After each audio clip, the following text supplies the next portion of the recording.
Bismillah. Nous reprenons. Êtes-vous prêt à voyager avec moi? Oui. Inch'Allah. Bon.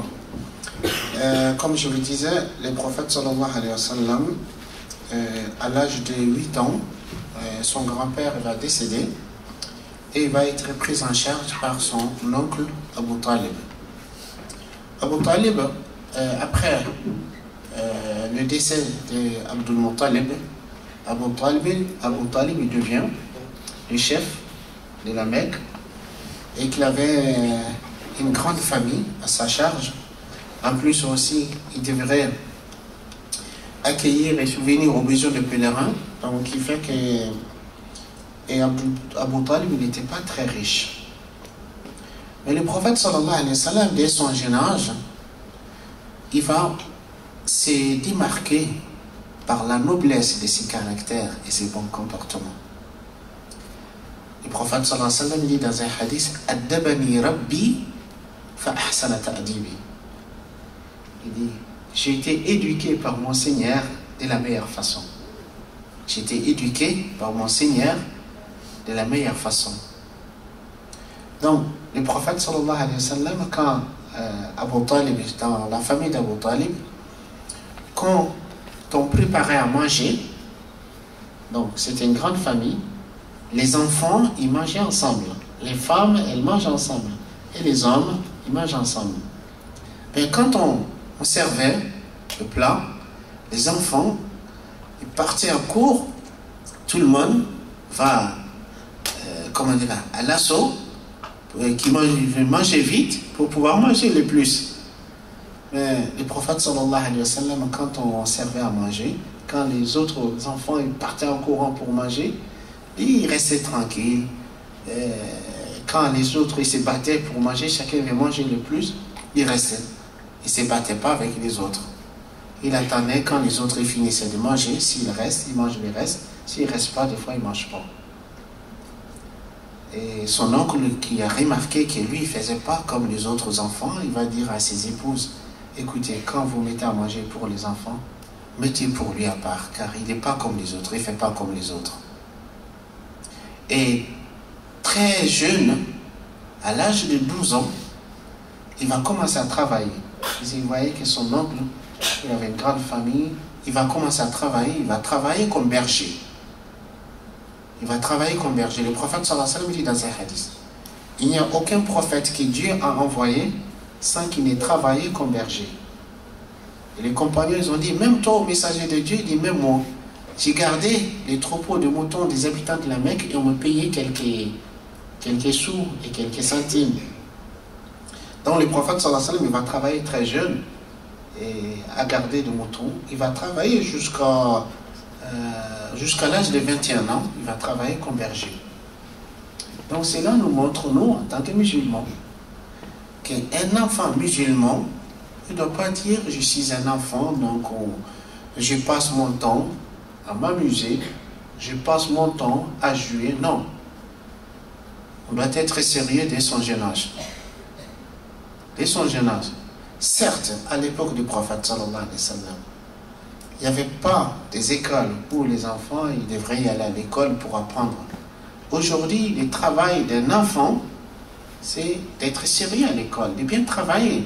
Certes, un enfant peut avoir des moments où il s'amuse, il joue, mais on ne passe pas tout son temps à s'amuser à jouer. Donc, le prophète, il va travailler comme berger. Et à l'âge de 12 ans, son oncle Abu Talib, il devrait voyager aussi au Cham pour le commerce. Quand Abu Talib s'apprêtait pour partir, Muhammad sallallahu alayhi wa sallam, il venait lui demander qu'il veut y aller avec lui. Et son oncle, il va lui dire: non, non, tu ne peux pas y aller. C'est un long voyage, c'est pénible, c'est dur, dans le désert. Donc tu es encore trop jeune, il vaut mieux qu'il t'y reste. Il va dire: non, non, non, je veux y aller avec toi. Son oncle lui dit: non, tu ne peux pas venir avec moi. Et quand il vient pour monter sur sa monture, il s'accroche à lui. Il s'accroche à lui. Ben, quand son oncle il a vu son insistance, il dit: d'accord. Il a fait monter avec lui, tu viens avec moi. Donc il va voyager avec son oncle pour la première fois de sa vie à l'âge de 12 ans vers Cham. Et lors de ce voyage, la caravane, ils vont remarquer que quand c'était dans le désert, ou en Arabie, si vous connaissez le désert d'Arabie, notamment en été, la température peut arriver à 50, voire même ça dépasse 50 degrés. Donc, dans le désert, il y avait des nuages qui suivaient la caravane, qui les protégeaient dans le désert. Et quand ils arrivent à un village qui s'appelle Bousra, au Cham, donc ils vont camper dans cet endroit. Il y avait un monastère, le moine qui était le chef de ce monastère, quand ils sont arrivés, il va les inviter. Il va leur dire, vous venez déjeuner avec nous aujourd'hui, vous êtes nos invités. Donc, alors que les Quraysh, les Mekwa, ils avaient l'habitude de voyager, de passer dans cet endroit, jamais ils se sont fait inviter par le moine que cette fois-ci. Donc, et le moine va leur dire, quand vous venez pour manger, vous venez tous. Ne laissez personne derrière vous. Venez tous. Vous êtes tous invités. Donc, au moment où ils devraient aller pour aller manger, ils vont partir. Mais avant de partir, ils vont dire, mais nous allons tous partir et laisser nos affaires et nos animaux ici, personne qui les garde. C'est pas possible. Ils vont dire, mais écoute, bon, étant donné Mohammed, c'est toi le plus jeune, tu restes, tu vas garder nos affaires et nous, on va à l'invitation. Donc, ils vont laisser le jeune Mohammed sallallahu alayhi wa sallam derrière eux. Et quand ils arrivent, le moine Bahira va leur demander, vous êtes tous là? On va dire oui. Vous n'avez laissé personne? Non. Il dit non, sauf nous avons laissé un jeune, le plus jeune, pour garder nos affaires. Et il dit non, je vous ai dit, je vous invite tous, je veux que tout le monde soit là. Allez les chercher. C'est en ce moment ils vont se dire, mais c'est vrai, c'est pas bien ce que nous avons fait. On va manger, on laisse l'orphelin, lui tout seul derrière nous, et ils vont aller le chercher. Et quand le prophète il vient, et Bahira, il s'intéresse à lui. Il s'intéresse à lui, il lui posait des questions, et le prophète lui répondait. Et à un moment donné, il va lui dire, je te demande, au nom de Lat et el-Uzza, en fait, Lat et el-Uzza, c'était des divinités que les Quraysh adoraient, c'était leur dieu. Il dit, je te demande au nom de Lat et el-Uzza que tu me réponds, qu'ils me répondent à ce que je vais te poser comme question. Donc, le prophète sallallahu alayhi wa sallam, il va lui dire, non, ne me demande pas au nom de Lat et el-Uzza. Il va dire, par Dieu, il n'y a rien de ce monde que je déteste autant que je déteste Lat et el-Uzza. Bahira, le moine, il ne croit pas au Lat et el-Uzza. Mais comme il voyait les hommes de Quraysh, quand ils veulent jurer, ils juraient au nom de Lat et el-Uzza, il a voulu parler comme eux. Donc, quand le prophète dit, ne me demande pas au nom de Lat et el-Uzza, il lui dit, alors je te demande au nom de Dieu. Il dit, oui, tu peux me demander au nom de Dieu. Donc, il va poser des questions, le prophète il répond. Ensuite, il dit, montre-moi ton dos. Le prophète lui montre son dos. En fait, il cherchait ce qu'on appelle le sceau, la prophétie. Et il va le voir. Quand il voit, en fait, le sceau de prophétie, c'est quoi? C'est comme, comment on peut dire, c'est comme une boule avec des poils tout autour. Ça, c'est quoi? Entre les deux omoplates. C'est ce qu'on appelle le sceau de prophétie. Quand il a vu ça, il demande, cet enfant est l'enfant de qui parmi vous? Abu Talib, il va dire, c'est mon enfant, c'est mon fils. Bahira, il va dire, non. Le père de cet enfant ne devrait pas être en vie. Le père de cet enfant ne devrait pas être en vie. Et Abu Talib, il dit, oui, tu as raison. C'est mon neveu, son père, il est mort. Et il va lui dire, prends bien soin de cet enfant. Il dit, je te conseille de ne pas l'amener avec toi au Cham. De ne pas l'amener avec toi au Cham, il dit, car si les Juifs ils le voient, ils vont le reconnaître. s'ils le reconnaissent, ils risquent de lui faire du mal. Il dit, car cet enfant, il va devenir le maître de ce monde. Il va devenir le dernier des prophètes. Et Abu Talib lui dit, qu'est-ce qu'étant ça? Qu'est-ce qu'étant ça? Il va lui dire, quand vous êtes rentré dans la vallée, toutes les pierres et tous les arbres s'y sont prosternés. En fait, puisque c'était l'époque où les derniers des prophètes, ils devraient arriver, ils avaient des signes, ils avaient des indices, ils cherchaient. Donc quand il a vu, il a reconnu, il dit, cet homme, il deviendra le dernier des prophètes. Ramène-le à la Mecque. Et Abu Talib, il va charger 2 de ses esclaves de ramener Mohammed à la Mecque. Donc le prophète, il ne va pas continuer le voyage avec la caravane. Et à l'âge de 20 ans, à la Mecque, il va y avoir une guerre, puisque la Mecque va se faire attaquer par une tribu. Et les Mecquois devraient se défendre. Et cette guerre, ou bien cette bataille, on l'appelle Harbul al-Fujar, la guerre des perversions. Pourquoi la guerre des perversions? Puisque cette guerre, elle a eu lieu dans le lieu saint, la Mecque, et aussi elle a eu lieu pendant le mois sacré. Donc, le prophète sallallahu alayhi wa sallam dit, j'ai participé dans cette guerre aux côtés de mes oncles, et je leur préparais leurs flèches, et je les protégeais aussi contre les flèches des ennemis. Et pendant ce temps, à la Mecque, il y a un homme du Yémen qui est venu vendre des marchandises à la Mecque.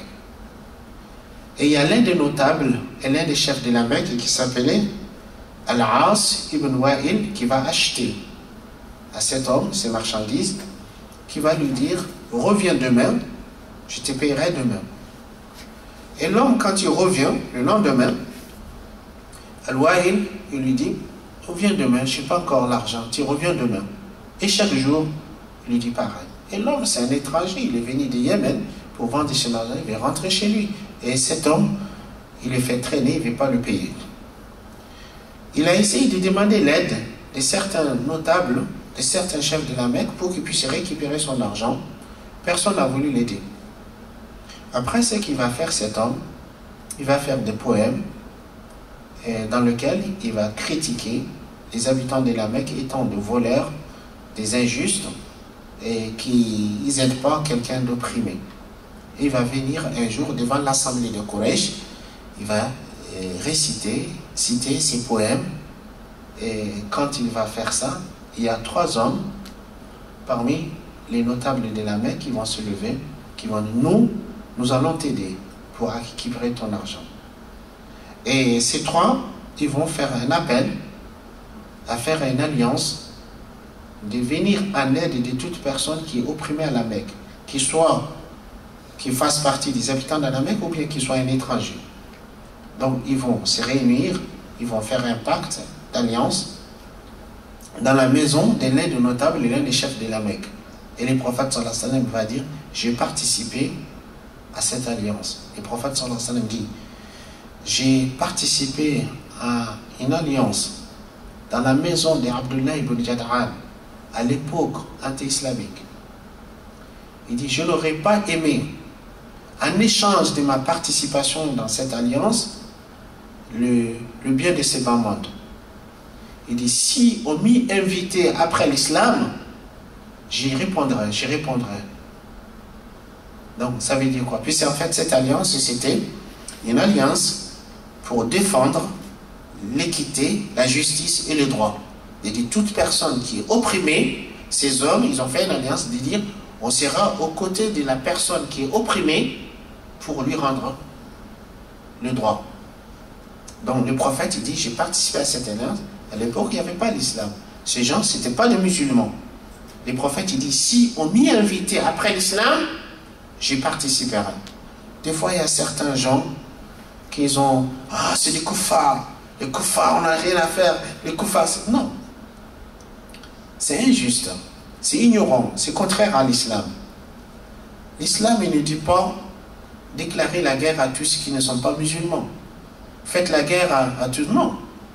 Allah, il me dit dans le Coran, La yanhakumullah عن الذين لم يقاتلوكم في الدين ولم يخرجوكم من دياركم أن تبروهم وتقسطوا إليهم إن الله يحب المقسطين.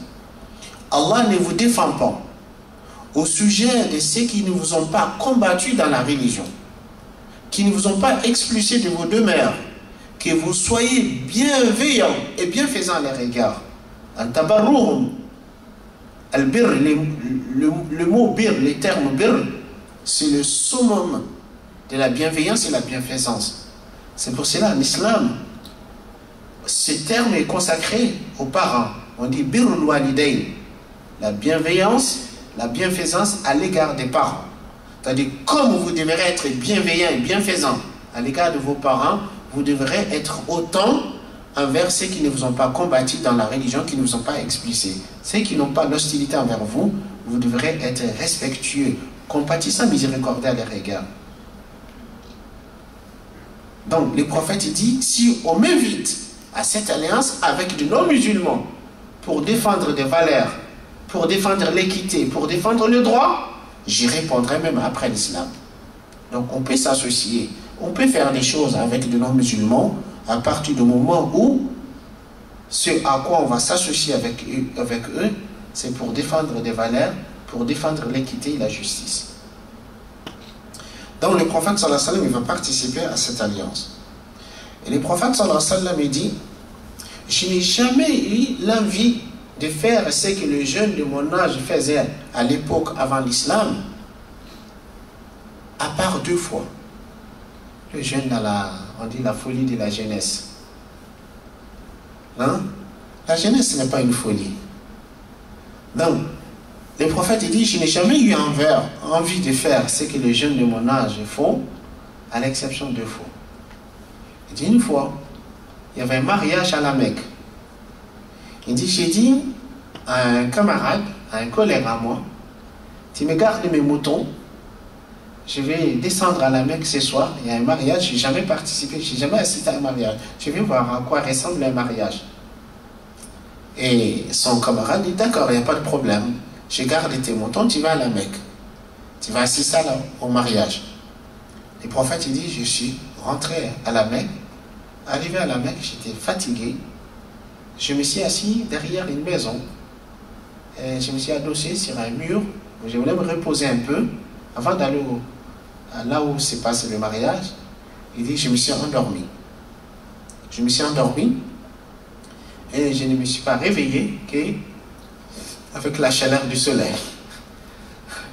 Le lendemain matin, donc quand le soleil s'est levé, il s'est réveillé en ce moment, donc il a raté le mariage. Il dit, bon, il s'est retourné auprès de mes moutons. Il dit, une autre fois, un autre jour, il y avait un mariage. J'ai dit à mon camarade, à la dernière fois j'ai raté le mariage, je me suis endormi. Est-ce que tu me gardes les moutons? Je vais aller aujourd'hui pour y assister. Il dit, vas-y, tu peux y aller.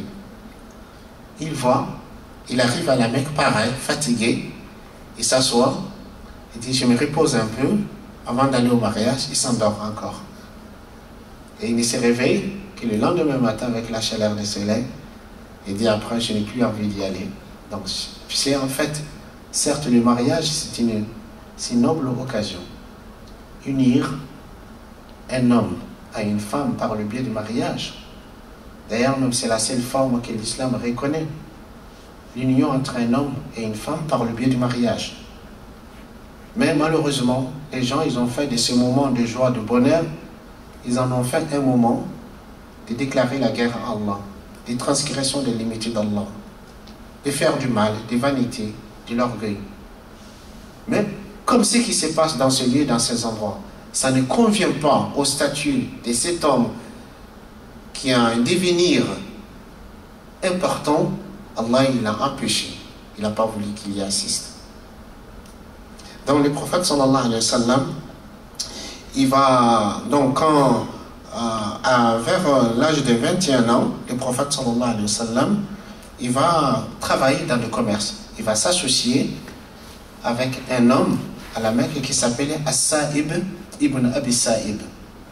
Il dit, je me suis associé avec Sa'ib ibn Abi Sa'ib pour faire du commerce. Il dit, il était le meilleur associé, il était l'associé le plus honnête. Et l'honnêteté, la véracité, la sincérité, qui est devenue une monnaie rare de notre temps aujourd'hui. Les frères, tu veux monter une affaire, Masha'Allah mon frère, Subhanallah, Alhamdulillah, et Taqillah, on craint Dieu, que de bonnes paroles. On va s'associer, on va monter une affaire. Ben, dès que les fruits commencent à mûrir, la trahison, la tricherie, les vols, et après on finit par se bagarrer. Ça s'est fini par dispute, on va se séparer. Pourtant c'est un frère, Masha'Allah. Mais au jour d'aujourd'hui, beaucoup de gens, ils sont honnêtes. Beaucoup de gens, ils sont sincères quand il s'agit de paroles. Mais quand les faux brillants brillent devant leurs yeux, la foi, l'honnêteté, la sincérité s'envolent comme de poussière. Le prophète sallallahu alayhi wa sallam dit, je me suis associé avec Sa'ib ibn Abi Sa'ib, il était le meilleur des associés, il était l'un des plus honnêtes des associés. Donc le prophète sallallahu alayhi wa sallam, il a travaillé, bon, comme j'ai dit, dans son jeune âge, comme berger. Après, il va travailler comme commerçant. Donc, quand le prophète sallallahu alayhi wa sallam, à vers l'âge de 25 ans, à la Mecque, il y avait une dame qui était d'une famille noble et qui était très riche, excessivement riche. Cette dame, elle était veuve, puis elle s'était mariée 2 fois, et les 2 fois, son mari décède. Elle était très riche. Elle cherchait des gens dignes de confiance, honnêtes. Elle leur confiait une partie de sa richesse pour faire du commerce. Mais elle cherchait des gens vraiment honnêtes, des gens sincères. Le prophète sallallahu alayhi wa sallam, à la Mecque, dans sa jeunesse, il était connu comme quelqu'un d'honnête, quelqu'un de véridique. Au point où on les surnommait As-Sadiq al-Amin, l'honnête et le véridique. Le véridique et l'honnête. Donc cette dame, qui s'appelait Khadija bint Khuwaylid, elle entendait à la Mecque qu'on parlait d'un jeune homme. Tout le monde parlait de l'honnêteté, de la véracité, de la sincérité de cet homme. Donc, elle va décider de confier une partie de sa richesse à cet homme pour voyager, pour faire du commerce pour elle. Et elle partageait les bénéfices ou bien lui payer un salaire. Donc, le prophète sallallahu alayhi wa sallam va accepter la proposition de Khadija. Et il va voyager avec l'esclave, l'un des esclaves de Khadija, qui s'appelait Maïsara. Donc le prophète, il va voyager avec Maïsara, accompagné de Maïsara au Cham pour faire du commerce avec des richesses de Khadija. Et Maïsara va dire, j'ai accompagné Mohammed lors de ce voyage. Il dit, je n'ai jamais vu quelqu'un comme cet homme, aussi simple, aussi bienveillant, aussi respectueux, aussi véridique, aussi sincère. Il traitait Maïsara, qui était un esclave, égal à égal. Alors que les gens, l'esclavage à l'époque, c'était courant. Les esclaves, on les traitait comme des objets. Mais lui, il avait un respect total pour Maïsara. Maïsara dit aussi lors du voyage, dans le désert, des nuages qui nous suivaient et qui nous protégeaient. Et effectivement, quand ils vont arriver à Bousra, là où il y a le monastère, le premier moine que le prophète l'avait rencontré, Bahira, lui, il était déjà mort. Et le moine qui est devenu chef de ces monastères, et quand ils sont arrivés dans cet endroit, et aussi ils vont camper dans ce lieu, le moine, il va descendre, il va aller à leur rencontre. Donc, au moment où le moine était à leur rencontre, en ce moment, le prophète sallallahu alayhi wa sallam, lui, il s'était levé, il était parti loin pour aller faire ses besoins. Donc, le moine, quand il arrive, il va interroger Bahira. Qui est cet homme qui est avec toi? Il va lui poser beaucoup de questions au sujet de cet homme. Bahira va dire, mais pourquoi tu me poses autant de questions au sujet de cet homme? Maïsara va dire, pourquoi tu me poses autant de questions au sujet de cet homme? Il dit, tu vois là où il s'est installé, sous cet arbre? Il dit, il n'y a que des prophètes qui s'installent sous cet arbre-là. C'est pour cela que je te pose cette question. Donc il dit, cet homme, il deviendra le dernier des prophètes. Donc ils vont aller au Cham, ils vont vendre les marchandises qu'ils avaient avec eux. Et Maïsar, il va dire, si vous voulez, cet homme, il était très généreux, très tolérant. Quand des gens qui viennent pour acheter, qu'ils n'ont pas suffisamment, ils n'ont pas la totalité des prix qu'on leur demandait, il leur laissait prendre les marchandises. Il était tolérant, vraiment généreux. Mais malgré ça, ils vont faire énormément de bénéfices. Et quand ils ont fini de vendre toutes leurs marchandises, il va décider d'acheter des marchandises au Cham et de les revendre à la Mecque. Et il va faire énormément de bénéfices lors de ses voyages. Il va apporter à Khadija des bénéfices que personne ne lui avait apporté autant auparavant. Et en plus, Maïsara va raconter tout ce qu'il a vu, des nobles caractères, des bons comportements de cet homme et les discussions qu'il a eues avec le moine au sujet de cet homme. Il va raconter tout ça à Khadija. Alors Khadija, après la mort de son deuxième mari, c'était une femme, elle était très belle, elle était très riche, elle était très sage, elle était aussi d'une famille noble. C'est-à-dire toutes les qualités qu'une femme doit avoir, elle avait. Et le prophète sallallahu alayhi wa sallam, il dit dans un hadith, les hommes parfaits sont nombreux. Les hommes parfaits sont nombreux. Mais les parfaites parmi les femmes sont au nombre de 4. Les parfaites parmi les femmes sont au nombre de 4. Marie, la mère de Jésus, Assia, la femme de Pharaon, Khadija, l'épouse du prophète, sallallahu alayhi wa sallam, et Fatima, la fille du prophète, sallallahu alayhi wa sallam. Donc, quand Maïsara va raconter ce qu'il a vu du noble caractère de cet homme lors de son voyage, Khadija, qui était demandée par les notables et les chefs de la Mecque en mariage, après la mort de son deuxième mari, elle refusait. Chaque fois qu'elle était demandée en mariage, elle refusait d'accepter. Mais quand Maïsara va lui raconter le noble caractère du prophète, elle va se dire, cet homme, il mérite qu'on l'épouse. Cet homme mérite qu'on l'épouse. Donc, elle va exprimer son désir d'épouser cet homme à une amie à elle qui s'appelait Nafissa. Et Nafissa, donc, va aller vers le prophète sallallahu alayhi wa sallam. Elle va lui dire, oh Muhammad, pourquoi tu ne te maries pas? Le prophète sallallahu alayhi wa sallam va dire, je n'ai pas le moyen de me marier. Je n'ai pas le moyen de me marier. Et Nafissa, il va lui dire, oh Muhammad, désires-tu la noblesse, la beauté, la richesse? Désires-tu la noblesse, la beauté et la richesse? C'est-à-dire, est-ce que tu désires une femme noble, belle et riche? Et le prophète, il dit, qui donc? Elle va lui dire, Khadija. Le prophète dit, oh, Khadija. Khadija, les notables et les chefs de la Mecque qui lui demandent, elle refuse. Elle va accepter quelqu'un comme moi? Va-t-elle accepter quelqu'un comme moi? Le prophète sallallahu alayhi wa sallam dit, on épouse une femme pour l'une de ses 4 qualités.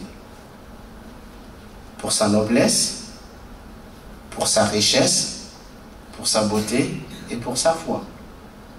Et cherche à trouver celle qui a la foi, qui sera le plus gagnant. C'est-à-dire, il ne faut pas qu'un homme qui cherche à se marier, que les critères déterminants pour son choix soient juste la beauté, ou la richesse, ou la noblesse. C'est la beauté, elle est éphémère, notamment la beauté physique. Mais s'il s'agit de la beauté intérieure, la noblesse des caractères et le bon comportement, c'est l'éternel. La richesse, elle vient et part. Donc, lui cherche celle qui a la foi.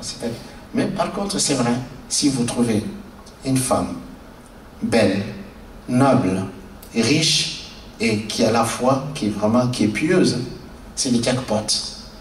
Vous avez gagné le jackpot. Hein? Donc, et Nasfi, ça lui dit, est-ce que tu désires la noblesse, la richesse et la beauté? Dit qui? Dit Khadija. Tu penses que Khadija va-t-elle accepter quelqu'un comme moi? Elle dit, t'en fais pas, je m'en charge. Je m'en charge. Donc en fait, en réalité, c'est Khadija qui va demander le prophète au mariage. Donc le prophète sallallahu alayhi wa sallam, il va en parler à ses oncles. Et donc ses oncles, ils vont l'accompagner pour aller demander la main de Khadija et à son père. Bon, bien sûr, elle va accepter et les oncles du prophète, ils vont l'aider à payer la dot. Donc on dit la dot, c'était 20 chameaux. La dot, c'était 20 chameaux. Donc ses oncles, ils vont l'aider à payer la dot. Donc le prophète sallallahu alayhi wa sallam, il va épouser Khadija. Donc quand le prophète il va épouser Khadija, le prophète il avait 25 ans. Et Khadija, elle avait 40 ans. Elle avait 40 ans, le prophète il avait 25 ans. Mais ils vont former un couple modèle. Un couple modèle dans l'affection qu'ils avaient l'un envers l'autre. L'amour qu'ils avaient l'un envers l'autre. La sincérité, l'honnêteté qu'ils avaient l'un envers l'autre. Ils vont s'aimer énormément. C'est Khadija qui va donner naissance à tous les enfants du prophète sallallahu alayhi wa sallam, à l'exception d'Ibrahim, son fils Ibrahim, qu'il a eu avec Maria, la copte. Donc le prophète sallallahu alayhi wa sallam, il a eu 6 enfants de Khadija. 4 filles et 2 garçons. Il a eu Zainab, Ruqayya, il a eu Al-Qasim, Zainab, Ruqayya, Kulthum et Abdullah. Donc le prophète sallallahu alayhi wa sallam et Khadija, ils vont vivre ensemble 25 années. 25 ans de l'amour, de l'affection, de la compassion, de la bonté. Et le prophète sallallahu alayhi wa sallam, il a énormément aimé Khadija, comme Khadija aussi, elle a aimé le prophète sallallahu alayhi wa sallam. Aïcha radiallahu anha, elle va dire, je n'ai jamais été aussi jalouse d'une coépouse comme j'étais jalouse de Khadija. Cependant, on n'a pas vécu en même temps. Il dit, tellement le prophète il parlait de lui, d'elle plutôt, tellement le prophète parlait d'elle, ça me rendait jalouse. Le prophète sallallahu alayhi wa sallam, il a épousé Aïcha plusieurs années après la mort de Khadija.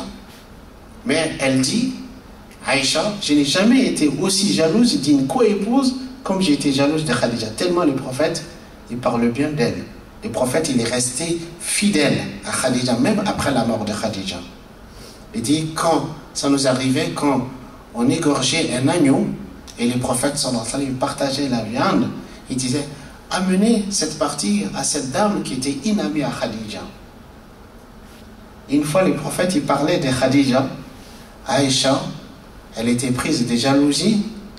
Elle disait, elle n'était qu'une vieille dame que Allah est en lui donné en échange une jeune fille meilleure qu'elle. Le prophète sallallahu alayhi wa sallam dit, non, par Dieu, Allah ne m'a pas donné meilleure qu'elle. Car Allah, il m'a donné d'elle des enfants, il ne m'a pas donné des enfants d'une autre femme. Elle m'a cru quand les gens me disaient que je suis menteur. Elle m'a soutenu quand tout le monde était opposé à moi. Donc le prophète sallallahu alayhi wa sallam, il a épousé Khadija à l'âge de 25 ans. Il a vécu avec Khadija jusqu'à la mort de Khadija quand il avait 50 ans. Donc certains détracteurs de l'islam du prophète sallallahu alayhi wa sallam accusent mensongèrement le prophète sallallahu alayhi wa sallam d'un homme aux femmes, d'un homme qui aime les femmes, dit qu'il a épousé plusieurs femmes. Mais en réalité, ces gens-là, s'ils avaient la moindre objectivité quand ils étudiaient la vie du prophète sallallahu alayhi wa sallam, ils se rendraient compte que le prophète sallallahu alayhi wa sallam n'a pas épousé plusieurs femmes pour le désir des femmes. Mais il y a d'autres sagesses, d'autres raisons qui ont motivé le fait que le prophète sallallahu alayhi wa sallam épouse plusieurs femmes. Je vous demande par Dieu, un homme qui a le désir des femmes, va-t-il épouser plusieurs femmes quand il est jeune, ou bien va-t-il attendre d'atteindre l'âge de vieillesse pour épouser plusieurs femmes?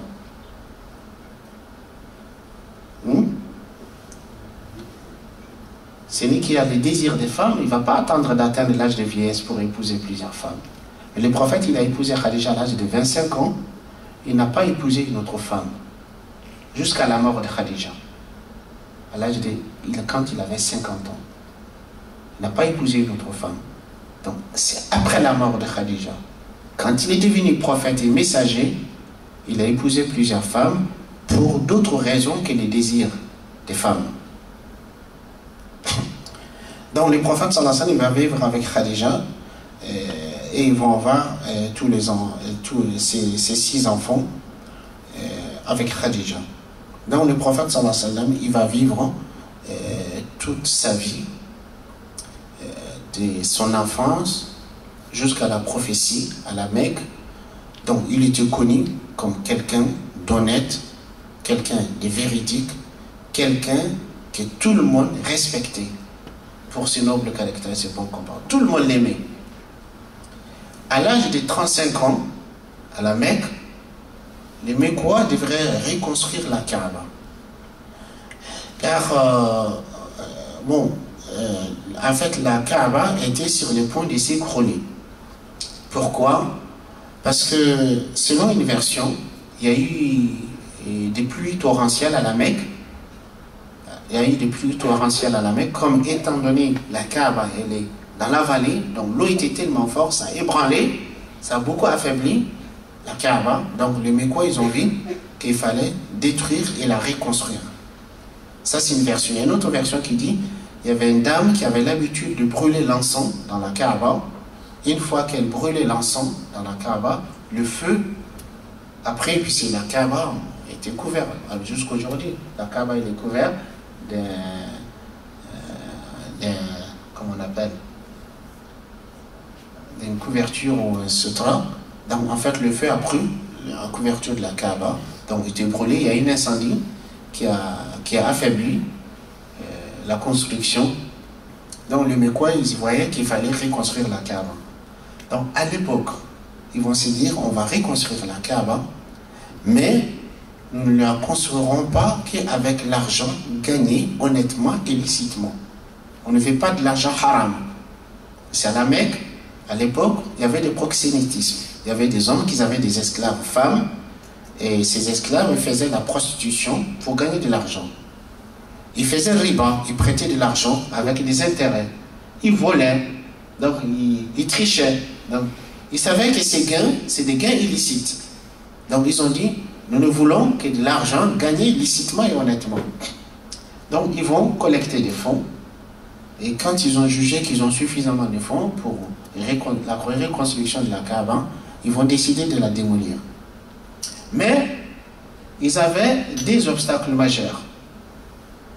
Ce premier obstacle, c'est la Kaaba, elle a été construite en pierre. Et les Mecquois, ils construisaient leurs maisons en terre. Ils ne savaient pas comment construire en pierre. Il fallait un maçon habile qui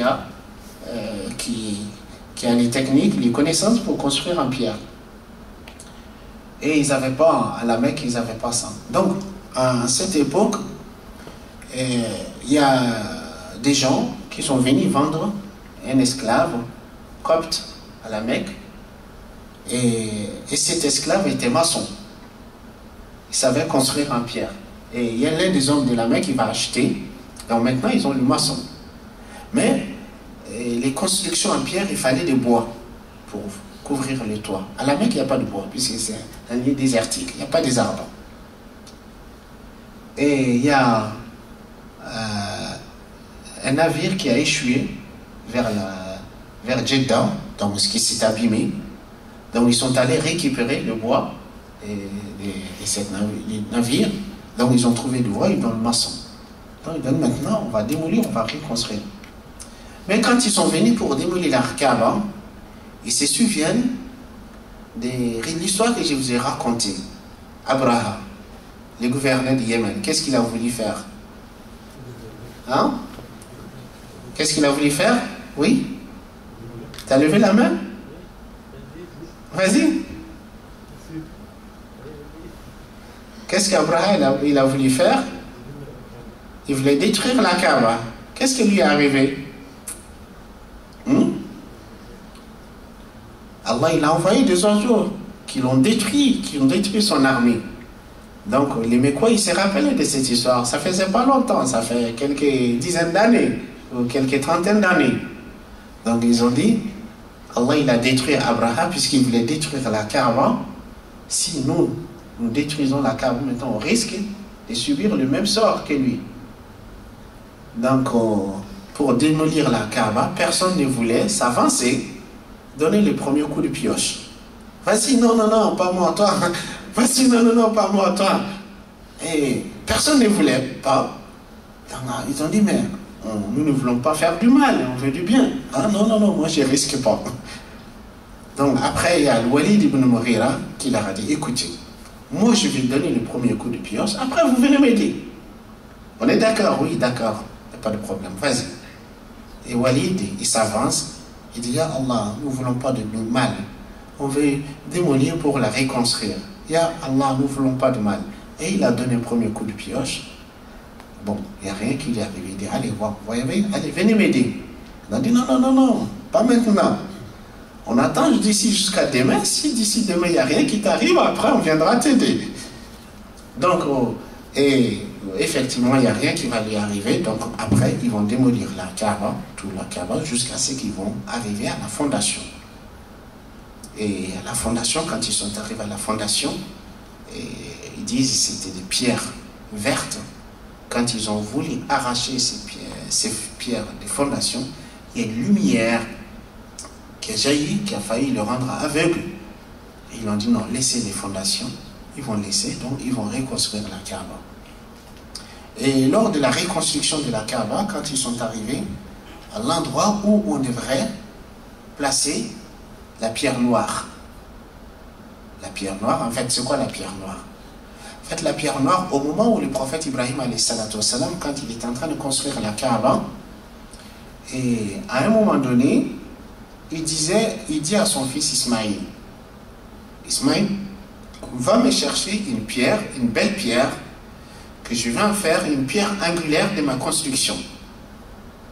Ismaïl, comme il a travaillé pendant toute la matinée avec son père, il dit, papa, je suis fatigué maintenant.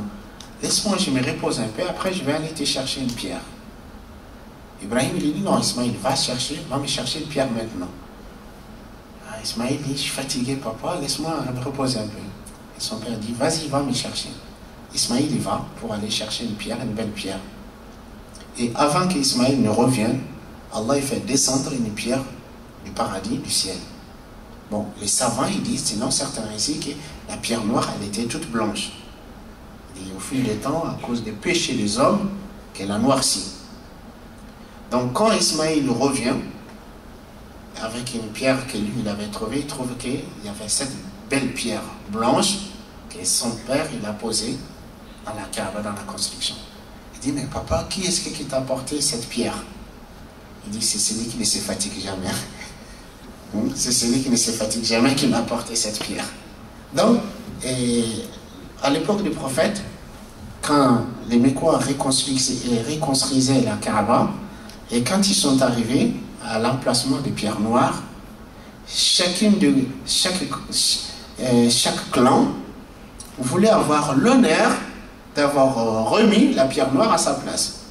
Donc il y avait une famille, un clan qu'on appelle Bani Abduddar, qui avaient la charge de l'entretien de la Kaaba, et il dit, c'est nous qui sont ceux qui ont la charge de l'entretien de la Kaaba, l'honneur nous revient de remettre la pierre noire à la place.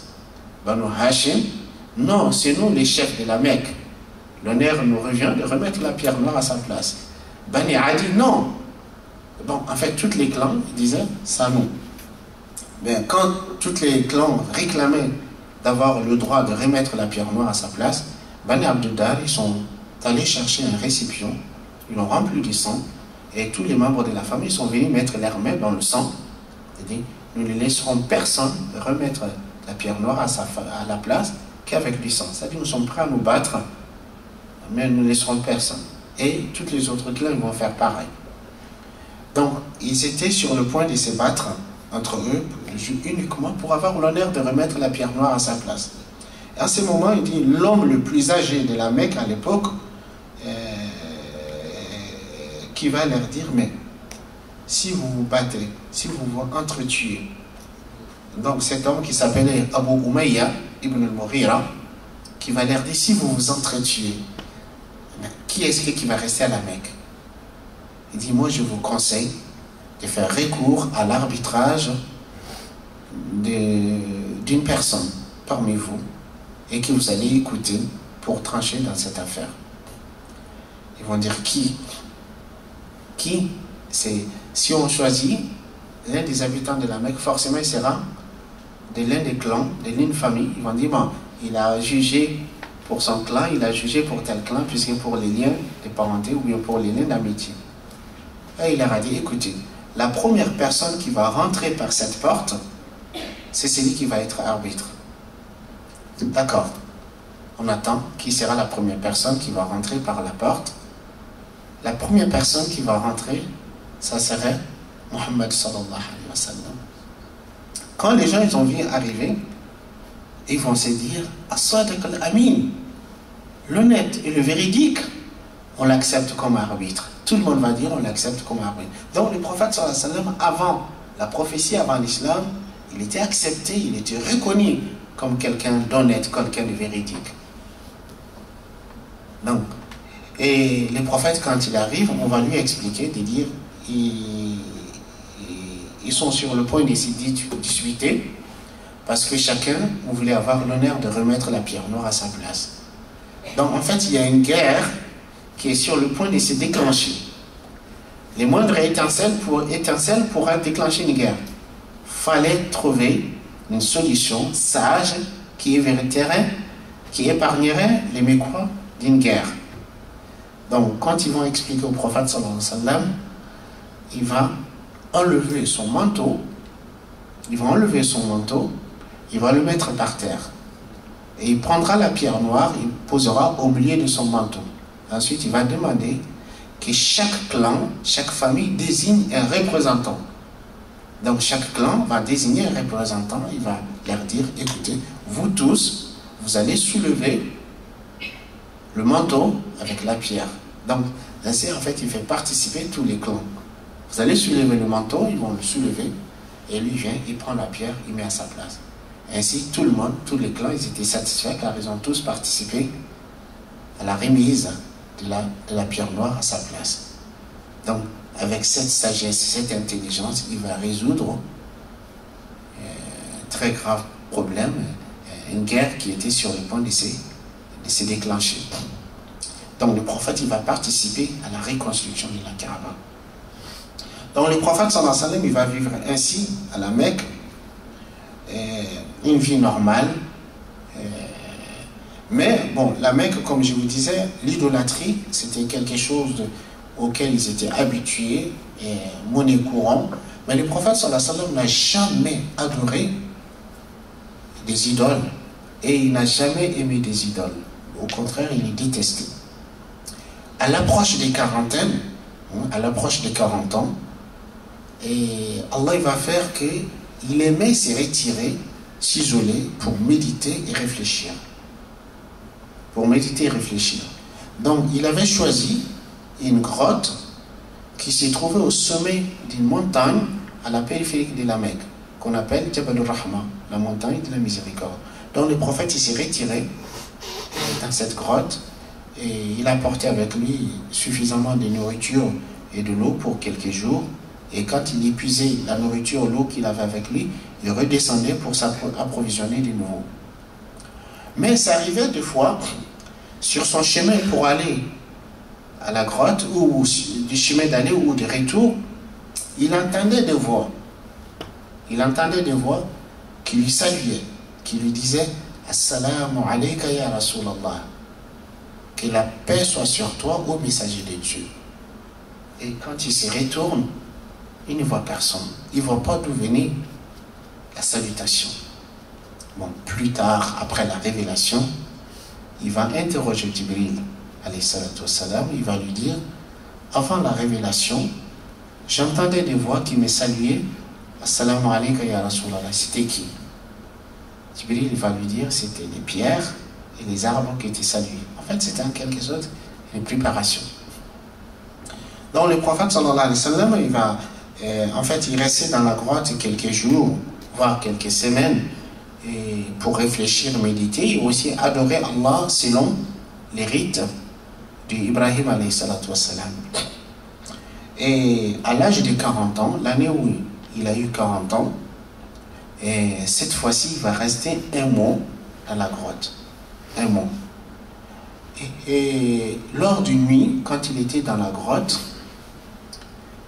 soudainement, dans les ténèbres de la nuit, dans les ténèbres de la grotte, une nuit, c'était pendant le mois de Ramadan, notamment la nuit des destins, et tout d'un coup, le prophète, il s'y trouve qu'il y a une personne face à lui dans la grotte. Il n'a pas vu venir. C'est pas lui venir. Bon, bien sûr, comment dirais-je, n'importe quelle personne qui se trouve dans telle situation va être effrayée. Je ne vous dirai pas que vous êtes dans une grotte et puis tout d'un coup vous trouvez quelqu'un en face de vous. Je vous dirai vous êtes chez vous, dans votre maison, dans votre chambre, vous êtes rentré dans la chambre, vous avez fermé la porte et puis tout d'un coup vous trouvez quelqu'un en face de vous. Quel état vous serez? Bienvenue. C'est effrayant. Il y en a certains, ils vont tomber évanouis. Donc, le prophète sallallahu alayhi wa sallam, quand il voit cet homme habillé en blanc qui était en face de lui et qui lui sort un livre qui lui tend, qui lui dit lis, lis. Et le prophète sallallahu alayhi wa sallam, effrayé, il dit ma ana biqari, je ne sais pas lire.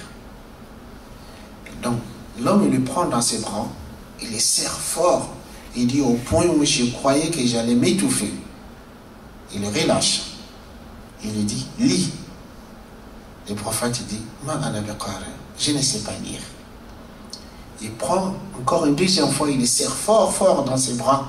Au point, il dit, au point où j'allais m'étouffer. Il me relâche et il dit, lis.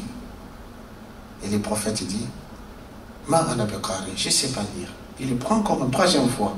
Il le serre fort dans ses bras. Il lui dit, lis. Iqra. Et le prophète dit, ma aqra, que dois-je lire? Il dit, Iqra bismi rabbika alladhi khalaq. Khalaqa al-insana min alaq. Iqra wa rabbuka al-akram. Alladhi allama bil qalam. Allama al-insana ma lam ya'lam. Les 7 premiers versets de Surat al-Alaq qui vont être révélés au prophète. Il dit, Iqra bismi rabbik. Lis au nom de ton Seigneur. Alladhi khalaq, qui a créé. Khalaqa al-insana min alaq. Il a créé l'homme d'une adhérence. Iqra wa rabbuka al-akram. Lis, c'est ton Seigneur le plus noble. Alladhi allama bil qalam, qui a enseigné par le qalam, par la plume. Allama al-insana ma lam ya'lam. Il a enseigné à l'homme ce qu'il ne savait pas.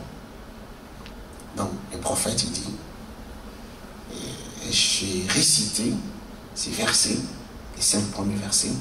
Il dit, c'est comme si c'était gravé dans mon cœur. Et l'homme a disparu comme il est apparu. L'homme a disparu comme il est apparu. Donc le prophète était saisi de la peur, perturbé. Et le prophète, il sort. Il sort en courant, il court, il descend pour aller chez lui. Et au même moment où ces événements se passent dans la grotte, Khadija, chez elle, elle était très inquiète. Elle n'était pas bien, elle aussi. Elle se posait des questions, beaucoup de questions au sujet de son mari. Elle savait qu'il est dans la grotte. Mais, à ce moment, vous savez, des fois, c'est ce qu'on appelle la télépathie. Ça existe, c'est vrai.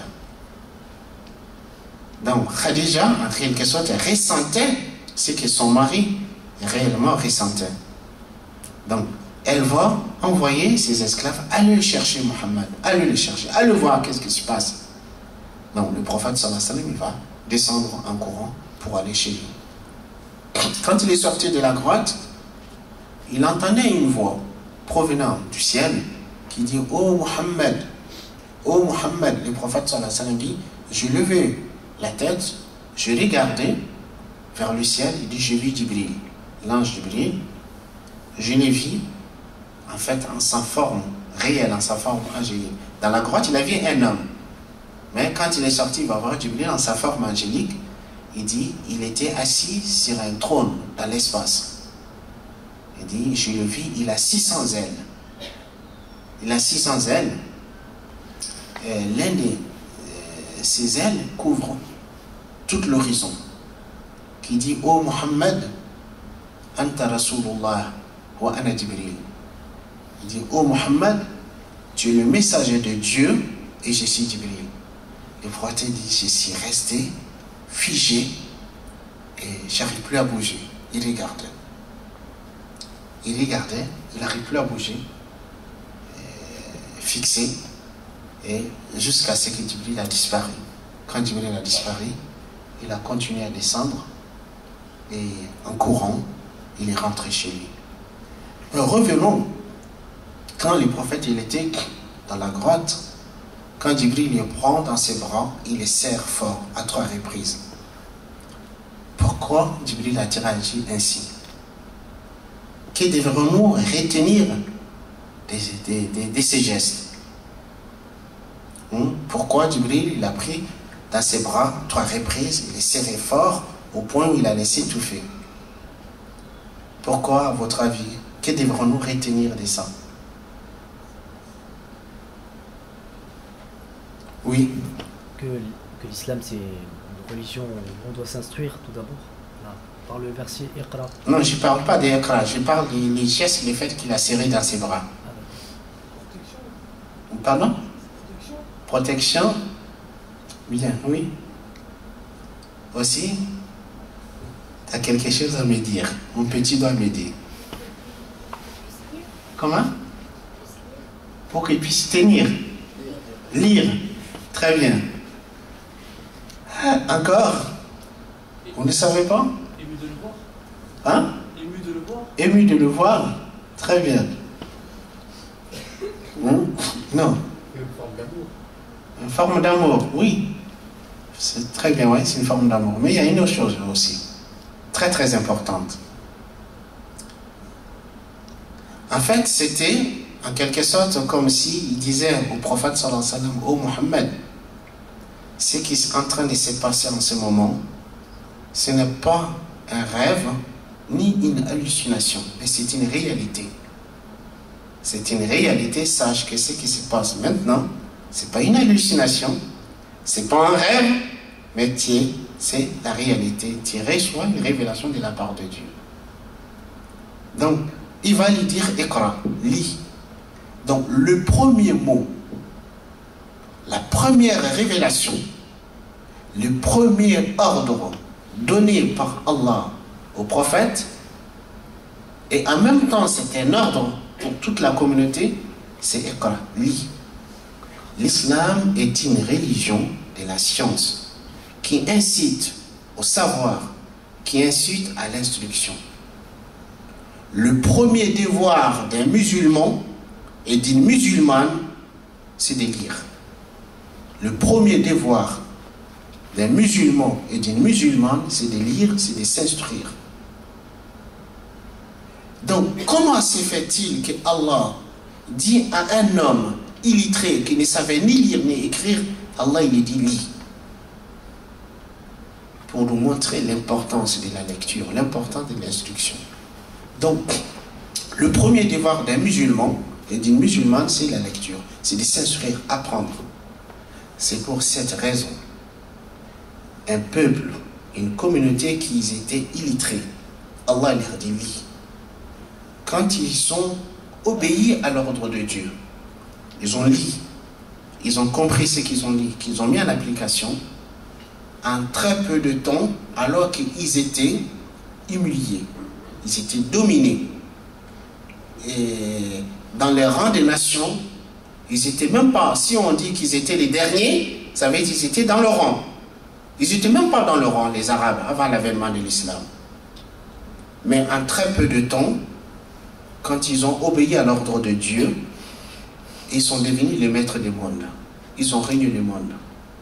Aujourd'hui, vous savez, mes chers frères et sœurs, les musulmans, aujourd'hui, nous sommes, je dirais, nous sommes encore pires que les Arabes avant l'avènement de l'islam. Vous savez pourquoi nous ne sommes pas aujourd'hui dans le rang? Je ne dirais pas que nous sommes les derniers, puis si je dis qu'on est les derniers, ça veut dire qu'on est dans le rang. Mais on ne sommes pas, on n'est pas encore dans le rang aujourd'hui. Vous savez pourquoi? Puisque nous avons failli au premier devoir, première obligation que le musulman a, c'est le fait de s'instruire, d'apprendre, nous avons failli aujourd'hui. Les nations les plus ignorantes, les nations les plus illettrées, les nations qui lisent le moins, ce sont les musulmans aujourd'hui dans le monde. Alors que pourtant, le premier ordre qui nous est donné par Dieu, c'est Iqra, lis. Combien des heures nous lisons par jour? Combien des heures nous lisons par jour? Bon, non, des heures peut-être. Combien de secondes, combien de minutes nous lisons par jour? Oui? 30 minutes, machallah. C'est très bien. C'est très bien, machallah. Si à ton âge tu fais 30 minutes de lecture par jour, c'est très bien. Inch'Allah, tu feras beaucoup plus tard, Inch'Allah. Non, il faut lire, il faut s'instruire, il faut apprendre. Le premier devoir du musulman, c'est de lire. C'est de lire et d'apprendre. Puisque aujourd'hui, malheureusement, l'un des plus grands malheurs des musulmans, c'est leur ignorance. Nous ignorons notre religion nous-mêmes. Nous ne connaissons pas grand-chose. Beaucoup de musulmans aujourd'hui, tous ils connaissent de la religion, c'est ce qu'ils entendent à la télé, à la radio. Et ça n'a rien à voir avec l'islam. On ne doit pas adorer Allah par imitation, par procuration. Il y a des musulmans aujourd'hui qui refusent de réfléchir, qui refusent de raisonner. Ah non, attention, il ne faut pas écouter ceci, il ne faut pas écouter celui-là, il ne faut pas ceci.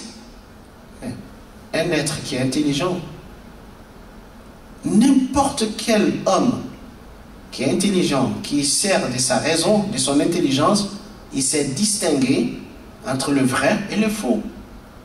Il sait distinguer entre le bien et le mal.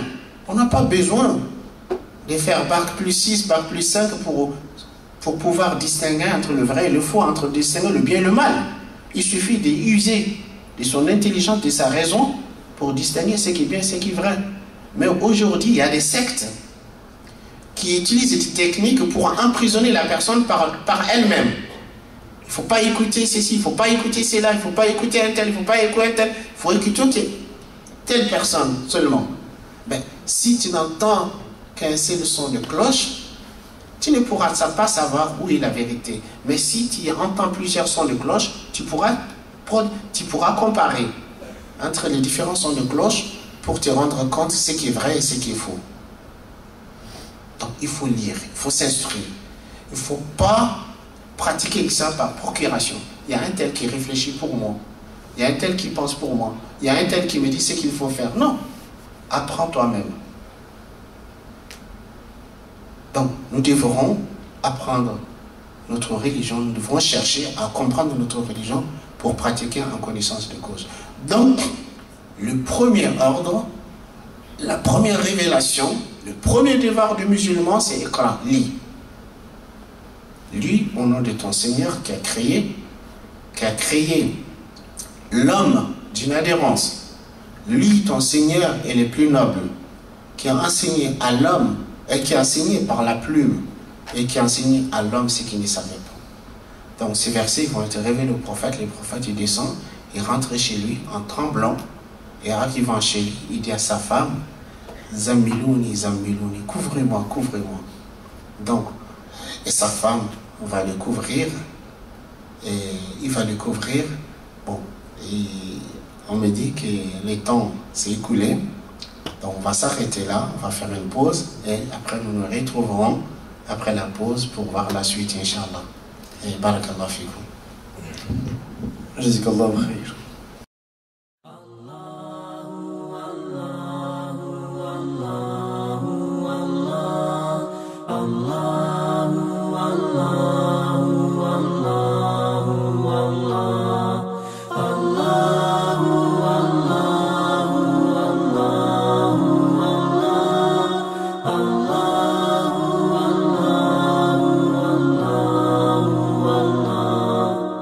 Allahu Allah